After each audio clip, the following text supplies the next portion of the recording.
gobierno y la coalición opositora sostuvieron este martes un segundo encuentro en el que definieron algunos lineamientos del que será el plan de trabajo para un diálogo que ayude a resolver la crisis social y política que se ha prolongado más de 2 meses y ha dejado al menos 41 muertos. Y pese a que UNASUR alaba la voluntad de diálogo entre el gobierno y oposición, los estudiantes continúan sus marchas contra Nicolás Maduro. Están con nosotros desde Caracas para discutir este tema Gabriel Reyes, catedrático y consultor de mercadeo estratégico. En breve y más tarde tendremos desde Quito, Ecuador, vía telefónica a Greg Wilpert, analista político de Venezuela Análisis. Desde la ciudad de Boston, aquí en Estados Unidos, Massachusetts, Carlos Ponce, coordinador general de Red Lab. Y aquí en nuestros estudios en Washington tenemos a Juan Carlos Hidalgo, analista de políticas públicas sobre América Latina. Un gusto tenerlos a todos, caballeros. Vamos directamente a Gabriel Reyes. Gabriel, ¿qué nos puedes decir es lo último y cuál es tu análisis de estas conversaciones o segunda reunión de conversaciones entre UNASUR, la oposición y el gobierno de Nicolás Maduro?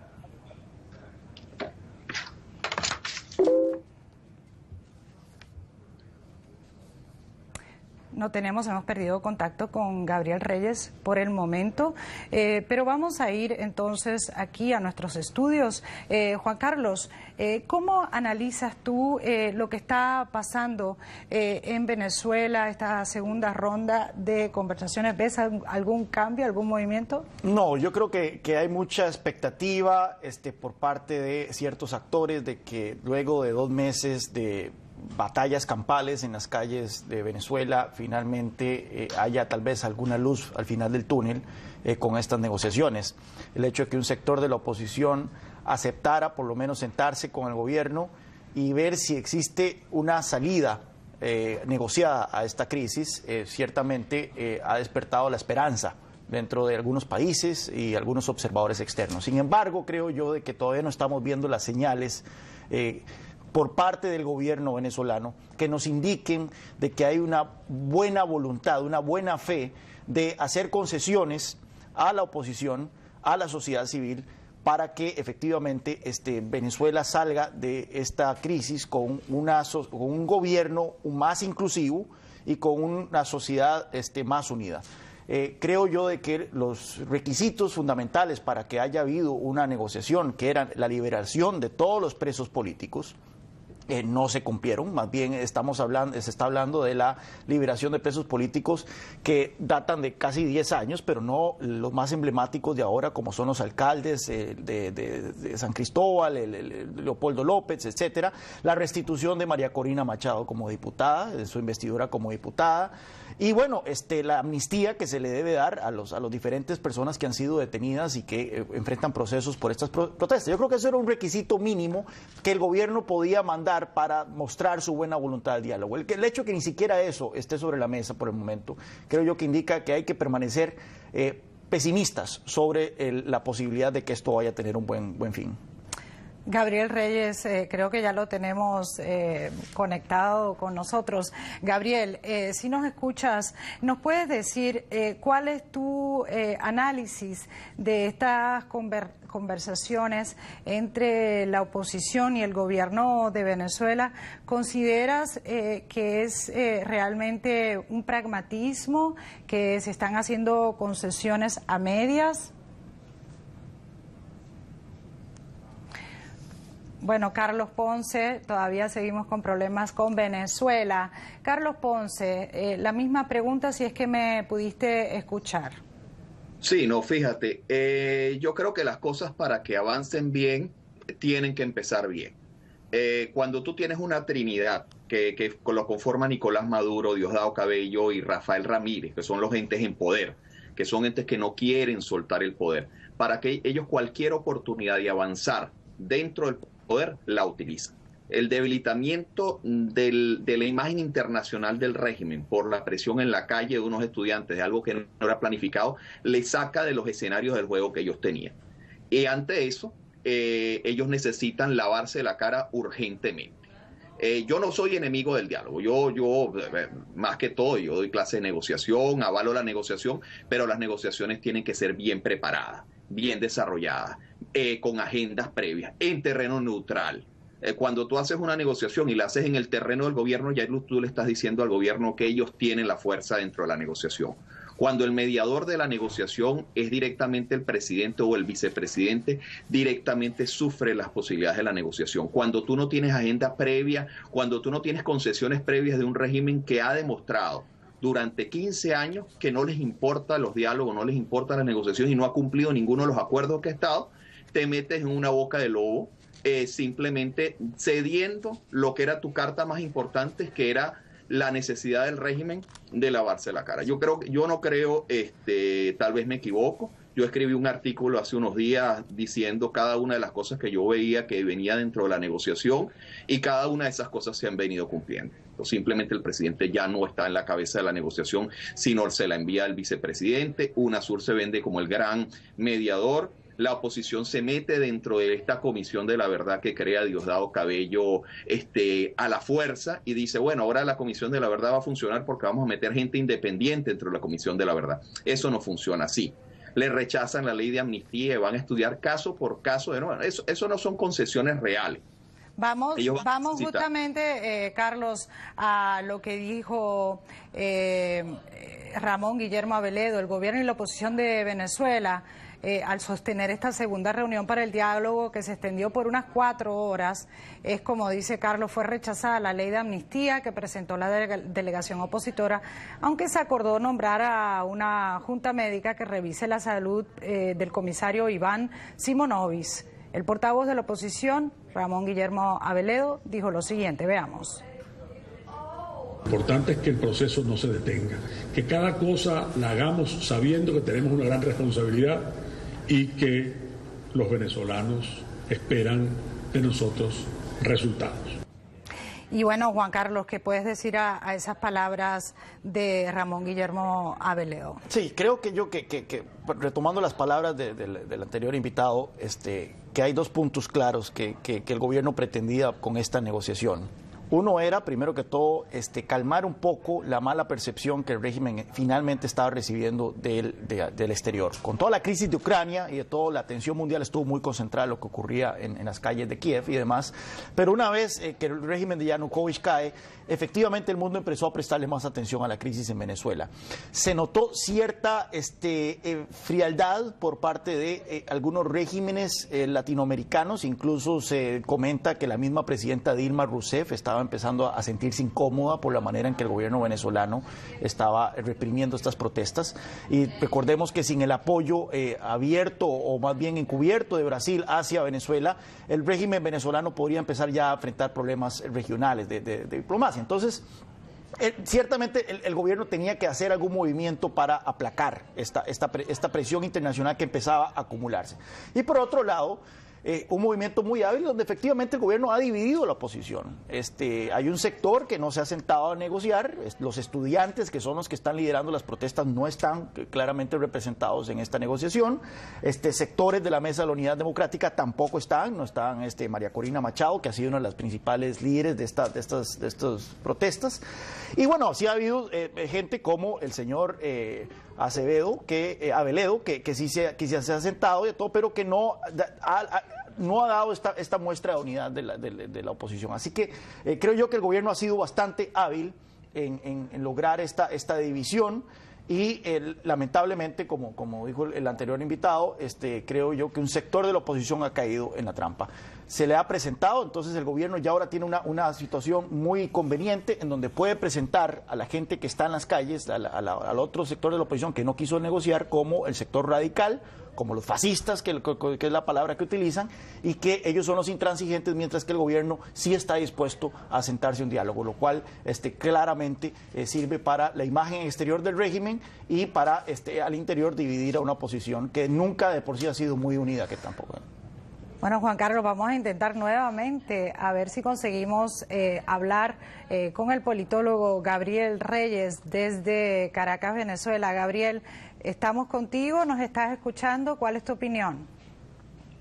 Patricia, muy buenos días.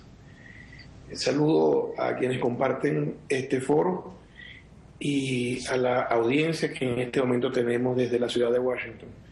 Bueno, yo estoy de acuerdo con muchas de las posiciones que han sido planteadas por los entrevistados. Sin embargo, yo quisiera acotar que a mi juicio no existe tal negociación, ya que el hecho de sentarse alrededor de una mesa no define la acción del diálogo. La acción del diálogo la define los resultados de esa acción y hasta ahora los resultados son totalmente nulos. Se rechazó la presentación de la ley de amnistía, se rechazó discutir sobre la restitución de la condición de los electos hoy presos y se rechazó mantener este diálogo de forma pública, condiciones que habían prelado la primera reunión que fue pública. De manera que se está desvirtuando el norte de este diálogo y se ha convertido en una suerte de monólogo donde sencillamente un sector de la oposición solicita una serie de prebendas que el oficialismo sencillamente se limita a negarlas. Y las niega porque la voluntad de ceder no existe, porque el acto de negociar no existe, porque la negociación supone el reconocimiento de la parte, el reconocimiento de la crisis y la disposición a ceder. Y estas tres condiciones no las cumple un gobierno que pretende seguir atornillado en el poder sin entender que la mitad del país, tal vez más una parte, no está de acuerdo con las causas que motivaron esta protesta. El diálogo busca de alguna forma restituir a una supuesta normalidad las condiciones de las consecuencias, pero las causas de fondo, que son las causas económicas que ya han permeado al ámbito social, no se han discutido. Efectivamente, Gabriel. Vamos a ver, antes de pasar a Carlos Ponce, lo que ha dicho el vicepresidente de Venezuela. Entre los avances alcanzados en la reunión, como acabas de mencionar, se rechazó la violencia, venga de donde venga, y de respetar el marco constitucional de Venezuela. Asimismo, el compromiso para la creación de una comisión de la verdad que examine todo lo ocurrido durante los disturbios de los últimos meses y la decisión de gobernadores y alcaldes de partidos de la oposición a sumarse a un proyecto de gobierno para combatir la criminalidad y la violencia. Veamos la valoración del vicepresidente de Venezuela, Jorge Arreaza. Debemos destacar que la reunión, si bien nunca está exenta de tensión en algún momento, pero siempre se llevó a cabo, como ocurrió también el jueves pasado en cadena nacional, en buenos términos, con respeto, con tolerancia, nos escuchamos, rebatimos, respetando pues el derecho de palabra del otro, de manera que vamos avanzando. Y bueno, Carlos, para ser justos en este debate, ¿qué nos puedes decir en cuanto a la postura del gobierno? Hay algunos que todavía continúan creyendo en esta mesa de negociaciones, porque si no, digamos, sería muy cínico que estuvieran los de la oposición, estos representantes, sentándose en una mesa a dialogar, si no creyeran que algo va a salir de eso, ¿no? Algo bueno. Bueno, siempre ha pasado en todas las situaciones donde hay conflicto que algunos factores políticos tratan de negociar dentro del conflicto. Ha pasado en Siria, pasó en Túnez. En Túnez, mientras la oposición estaba en la calle, había gente sentándose con el régimen en Túnez para negociar con el régimen. Pasó en Egipto también, mientras los jóvenes estaban en la calle en Egipto, manifestando en el Cairo, los factores políticos estaban sentados en una mesa de negociación con el gobierno, tratando de negociar en el camino. Los factores políticos siempre negocian. Ellos tratan de buscar la ruta electoral, tratan de salvar su posición ante una manifestación de calle que ellos no controlan. No es que se sienten porque ellos creen que las cosas que se están haciendo, ellos sí creen que ellos van a lograr algo de ahí, van a lograr tratar de llevar el país a la ruta electoral de nuevo, hacia unas elecciones dentro de 1 año y medio, y tratar de controlar el juego de nuevo. Es un factor de poder. O sea, los que están ahí en la mesa de negociación, como bien lo han dicho las personas que me antecedieron, no representan a los estudiantes, no representan al Foro Penal y otras organizaciones que están liberando a los presos o trabajando en la calle, no representan la academia, son los partidos políticos, y ni siquiera todos, algunos de los partidos políticos que forman parte de la mesa de la unidad, básicamente Acción Democrática, COPEI y Primero Justicia, son los que llevan la voz cantante. Entonces, que no estamos hablando ni de una mesa, ni una coalición de oposición completa que está sentada con el gobierno, ni estamos hablando de una estrategia para buscar una solución al conflicto. Estamos viendo una estrategia política dentro de un conflicto que siempre se da. Y justamente, hablando del factor de los estudiantes, el elemento que hace más de 2 meses comenzó estas movilizaciones en las calles de Venezuela, Juan Requesens, el presidente de la Federación de Centros Universitarios de la Universidad Central de Venezuela, señala que el movimiento estudiantil no irá a un diálogo porque no están dadas las condiciones, como estábamos hablando aquí en el programa. Asegura que la traba para poder sentarse ha sido el mismo gobierno. Sostiene como parte de su balance de los más de 2 meses que van de protestas que se ha conseguido activar al pueblo. El dirigente estudiantil dijo a La Voz de América que para que haya un verdadero diálogo tiene que darse reconocimiento de parte y parte, así la Iglesia se sume como mediadora. Veamos. Mira, nosotros vamos a continuar las protestas, se logre o no se logre un diálogo constructivo. Yo creo que la protesta y las manifestaciones son un derecho legítimo que está establecido en la Constitución, por lo tanto nosotros tenemos no solo el derecho, sino además el deber de protestar en las calles por nuestros derechos y por nuestras reivindicaciones. Nosotros lo que sí apostamos es que en la medida en que ese diálogo sea constructivo, en esa medida el pueblo encontrará soluciones para sus distintas problemáticas. ¿Qué nos puedes decir, Juan Carlos, lo que están diciendo los estudiantes? Vemos que continúan marchas de los descalzos, siguen con estrategias bastante creativas. Vimos que muchos de los estudiantes, después que desnudaron a estudiantes, las Fuerzas Armadas de Venezuela, se desnudaron los estudiantes, fueron a diferentes lugares en solidaridad de ese compañero, pero ha servido una manera de proyectarse ellos, de no rendirse. Sí, básicamente lo que los estudiantes dicen y un sector importante de la población siente y líderes importantes de la oposición también afirman es que la vía institucional en Venezuela se ha cerrado. No se puede, cuando usted tiene una Corte Suprema de Justicia que es total y absolutamente controlada por el Ejecutivo, cuando usted tiene un Comité Nacional Electoral, una Comisión Nacional Electoral que es controlada por el gobierno, básicamente entonces los mecanismos institucionales para controlar el poder, para resolver esta crisis han sido cerrados y por eso no queda otra que la vía de la calle y este es un argumento que ha sido respaldado por gente como Mario Vargas Llosa, etcétera, etcétera. Ahora bien, si de esta negociación saliese algún tipo de compromiso por parte del gobierno, por ejemplo, para decir, bueno, aquellos funcionarios de la Corte Suprema de Justicia, aquellos magistrados de la Corte Suprema de Justicia, aquellos funcionarios de la Comisión Nacional Electoral, cuyos nombramientos ya expiraron, van a ser sustituidos por una terna independiente que cuente con el visto bueno de la oposición, etcétera. Bueno, ahí podríamos entonces sí empezar a ver de que existe una manera para empezar a limpiar un poco la institucionalidad venezolana que permita entonces pensar de que en un futuro, si hay una elección, por ejemplo, en 2015 la elección parlamentaria, entonces sí vamos a tener un proceso electoral limpio, justo, transparente. Pero eso iría en contra de la misma naturaleza del régimen de Nicolás Maduro, de Diosdado Cabello y el resto de sus secuaces. Así que no veo yo que eso vaya a ocurrir y hasta el tanto eso no ocurra, entonces efectivamente la vía institucional está cerrada y hasta entonces yo creo que los estudiantes seguirán con estas protestas en las calles. Los estudiantes continúan. ¿Qué nos puedes decir, Gabriel, tú que estás en Venezuela? Vemos que hubo gases lacrimógenos en continúa los enfrentamientos. Ahora el hecho, acabamos de poner en pantalla a Requesens, al líder, ¿no?, al presidente de los estudiantes. Hemos visto a través de estos 10 años muchos estudiantes, que ya se me olvidan los nombres, en Venezuela surgir como líderes y luego desaparecen, ni siquiera los vemos como en la oposición, como dirigentes de la oposición. ¿Es esto diferente en esta vez?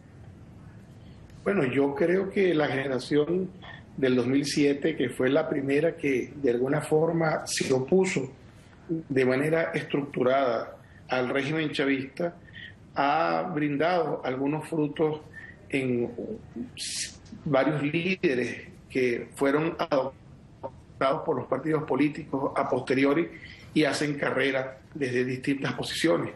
Sin embargo, creo que la generación del 2014 es una generación que está motivada por el cambio a nivel colectivo y a pesar de que se vislumbran algunos líderes puntuales, creo que precisamente la falta de figuras rutilantes, más allá de Requesens y otros dos, pudiera suponer la cohesión ideológica de un movimiento que está buscando de manera plural la reivindicación, la materialización de las expectativas colectivas.